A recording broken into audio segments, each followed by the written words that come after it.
আসসালামু আলাইকুম ভিউয়ার্স, আশা করি সকলেই ভালো আছেন।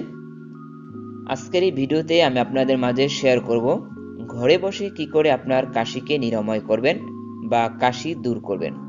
তো বন্ধুরা, হাঁচি কাশি এই সমস্যায় কিন্তু আমরা অনেকেই ভুগে থাকি। এই কাশিকে কি করে আপনি ঘরে বসে দূর করবেন সেই পদ্ধতিগুলো আজকে এই ভিডিওতে শেয়ার করব। তাই ভিডিওটি না টেনে শুরু থেকে শেষ পর্যন্ত দেখে নেবেন, লাইক, কমেন্টস এবং শেয়ার করে নেবেন। তো বন্ধুরা, অনেক দিন পর্যন্ত যদি আপনি কাশির সমস্যায় ভুগে থাকেন এবং যদি কাশির সাথে অনেক সময় রক্ত পড়ে বা কাশি আপনাকে খুব পেরেশানিতে রাখছে, আপনি যখন রাতে ঘুমোতে যাচ্ছেন তখন যদি হঠাৎ করে আপনার কাশ ওঠে, তখন কিন্তু আপনার ঘুমটা ভেঙে যাবে। যখন আপনি জরুরি কাজ করছেন হঠাৎ করে আপনার কাশি আসলো, তখন আপনি কাজে কিন্তু মনোনিবেশ করতে পারবেন না। আর এই কাশি নিরাময়ের জন্য যদি আপনি অনেক ডাক্তারের পরামর্শ নিয়ে থাকেন বা অনেক মেডিসিন খেয়ে থাকেন, এরপরও যদি ভালো না হয়, তাহলে এই ভিডিওটি আপনার জন্য। তো বন্ধুরা, কাশিকে ঘরে বসে নিরাময় করার জন্য প্রথমে আপনি কি করবেন, আপনি একটি পাত্রে আদা নিয়ে নেবেন। ওই আদাকে আপনি খুব ভালোভাবে সিদ্ধ করে নেবেন।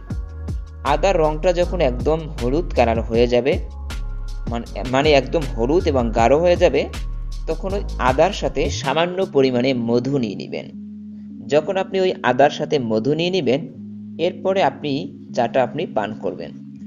আদা এবং মধু এই শরবতটা যদি আপনি পান করতে পারেন দৈনিক 2 বার বা 3 বার, তাহলে খুব সহজেই কিন্তু আপনার যে কোনো ধরনের কাশি কিন্তু খুব সহজেই নিরাময় হয়ে যাবে।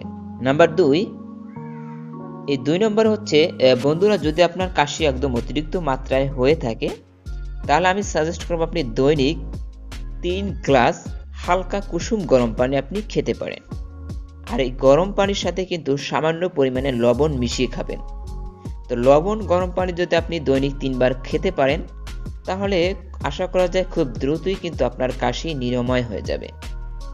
নাম্বার 3, এই নাম্বার 3 যেই কথাটি আমি বলবো, এটা কিন্তু খুবই একটি গুরুত্বপূর্ণ এবং এটায় এটায় ভালো হয়, আর সেটা হচ্ছে বাসক পাতা বা তুলসী পাতা।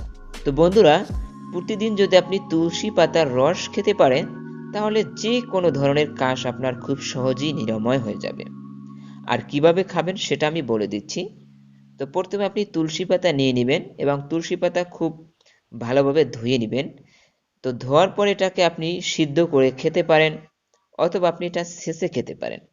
অর্থাৎ এটা আপনি ছেঁচে নেবেন, ছেঁচার পরে এটার রস আপনি খেয়ে নেবেন, অথবা এটা আপনি পানিতে সিদ্ধ করা পানি যদি আপনি সামান্য মধু নিয়ে খেতে পারেন, তাহলে আশা করা যায় খুব সহজেই আপনার যে কোনো ধরনের কাশি দূর হয়ে যাবে। তো বন্ধুরা, যে কোনো ধরনের পুরাতন বা নতুন যে কোনো ধরনের কাশি যদি খুব সহজেই নিরাময় করতে চান, আমি যে 3টা টিপস বললাম, এই 3টা টিপস ফলো করেই কিন্তু আপনার কাশি নিরাময় করতে পারেন। তো বন্ধুরা, আশা করি ভিডিওটি আপনাদের কাছে খুবই ভালো লাগছে। নতুন নতুন ইনফরমেটিভ ভিডিও পেতে আমাদের চ্যানেলের সাথেই থাকবেন। ধন্যবাদ।